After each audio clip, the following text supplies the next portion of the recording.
and the topic is U.S. colored troops and the Battle of Nashville.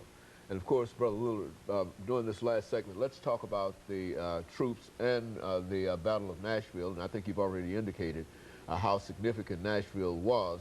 But let's get into a discussion about the battle itself. Okay. The battle occurred on two major days, December 15th, December 16th, 1864. Now, the war had been going on for 3 years at that point, 3 years. Lincoln had issued the proclamation, which is basically a thinly disguised draft for black soldiers. Emancipation Proclamation. Yeah, the proclamation. The battle, the war was just about even kill, dead heat. They were having trouble getting more white people to come in and fight. At that point, it was clear it was about slavery, and many white Northerners were not inclined to free any slaves. So Lincoln had a dilemma. How are you going to prosecute this war with soldiers and you can't find none?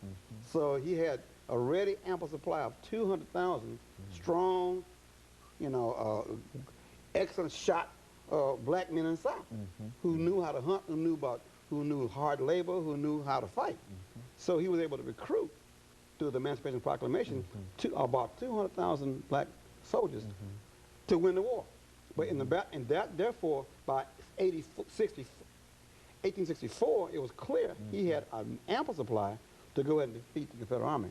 In Nashville, the battle had gone from Chattanooga to Murfreesboro to Franklin and finally to Nashville. So Nashville was the final crowning battle. And unlike the other battles, it didn't happen in the field. It didn't happen like Gettysburg in the middle of nowhere. It happened right inside the city. Very significant. And you could see that the way the battle lines were shaping up on December 15th, that John Thomas was going to use black troops to break the major strong point of the Confederate. Of course, at that point, black men was expendable. But that's what the black men did. They used their bodies at near the fairgrounds here in Nashville. Cannon fodder, they call them. And the most horrendous slaughter occurred where Overton High School is, where Peach Orchard Hill is. There is a marker there right now on Peach Orchard Hill, right there at Harding Road and 8th Avenue. I encourage the people to go see that marker, because that's where black men were slaughtered. And finally, they broke the whole back of the Confederate Army. And on December 16th, the white troops came in and mopped up what was left of the Confederate positions about Shies Hill, in the Green Hills area. At that point, the Confederate Army ran down Franklin with black troops pursuing them. And they finally, that army was disbanded in January, a few months later. And of course, we all know in April, by that time, once the Battle of Nashville was lost, Lee had no reinforcement in Virginia. So the two major battles were, at that point, Sherman had marched all the way through Georgia. There was no resistance left in there. The only fighting army was Confederate Army in Tennessee and a ragtag army in Virginia. Once the Tennessee army was defeated by the black soldiers, then Lee had to surrender. Nashville, on December 15th and 16th, was the breaking point. And we were the major reason with our blood that we broke the Confederate Army in Nashville on December 16th and 17th. And we lost more black soldiers died than died on either side of the Union or Confederate White Army. In other words, we suffered more casualties in 3 regiments than the entire 4-day battle had on either side of the Union or Confederate Army. You know, a lot of folks don't seem to understand how very significant, excuse me, African-American participation was in this war. Speak to that again. Well, it's something that until Clinton came into office, it was never recognized.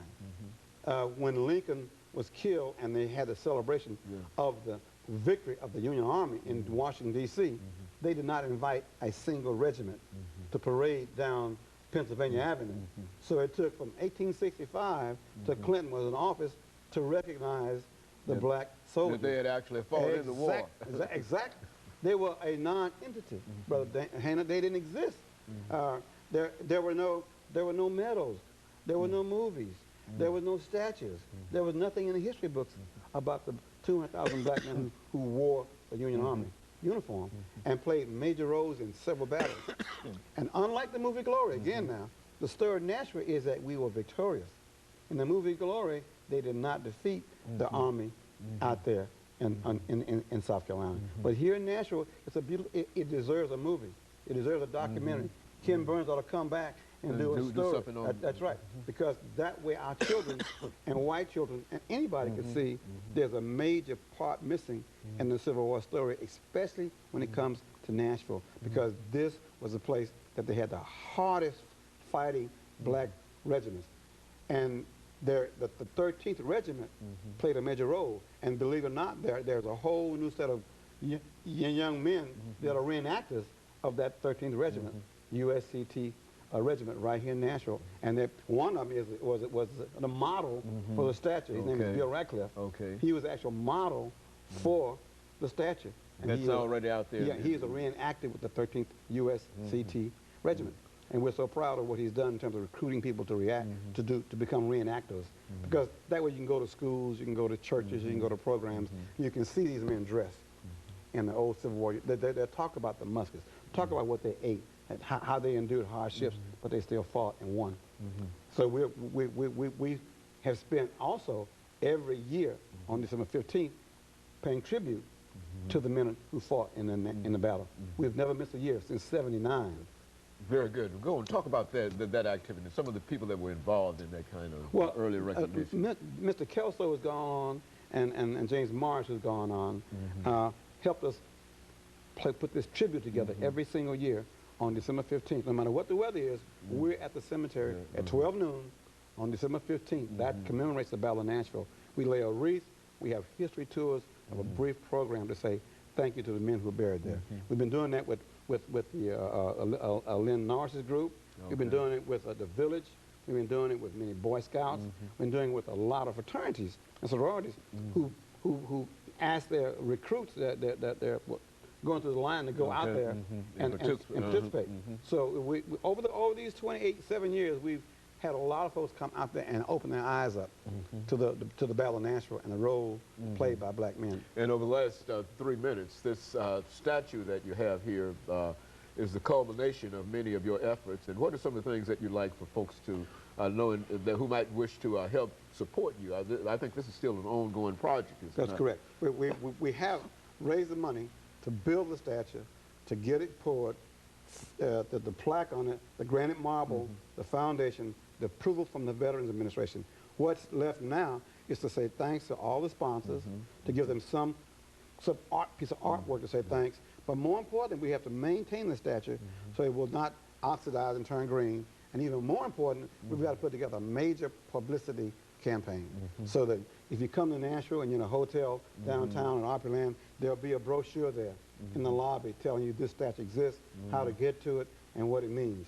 So we have lots of fundraising to do, and we want you to look at our organization's federal exempt number. You can send your money to 1215 9th Avenue North on 37208 Nashville, 1215 9th Avenue North. It's a tax deductible, we're federally exempt, certified organization. We will send you a receipt back acknowledging your gift and listing you as a donor in all our publications. We have about $12,000 more to raise to accomplish that. And so you're working hard over these last few months in terms of not only building the statue, but at least trying to create a fund so that you can maintain it. And you would like for as many people as might be watching this morning to be aware of that and help you. I think you mentioned earlier, or somebody else mentioned earlier, about the amount of contributions. It does not have to be $5,000. No, it could be $5. It could be $5. Anything that they wish to give. That'll help us pay a lunch to a Boy Scout to go out and polish the statue up. Twice a year, you've got to put this special polish on that bronze. Otherwise, it turns an ugly green. And even though this is talking about St. Patrick's Day or whatever, we don't want to turn green. We want it to be nice and bronze for as long as we can keep it bronze. And we also want people to come out there and visit the statue. We deliberately made it a low statue on a very low pedestal so you could touch it. And the artist was Roy Butler, and we were proud of what he did. And the model was Bill Ratcliffe. But we have lots of folks like Ms. Ursery, Lynn Norris, people who helped me over the years pull this off. Very I want to good. say thanks to them. Very good. And of course, Brother Lillard, thanks to you for your effort in reference to this, because I know personally that you've been involved in not only this, but African Street Festival and a large number of other things, and we want to thank you for that. And of course, let me encourage our audience to tune in again next week for another informative edition of Comments. Thank you and good morning.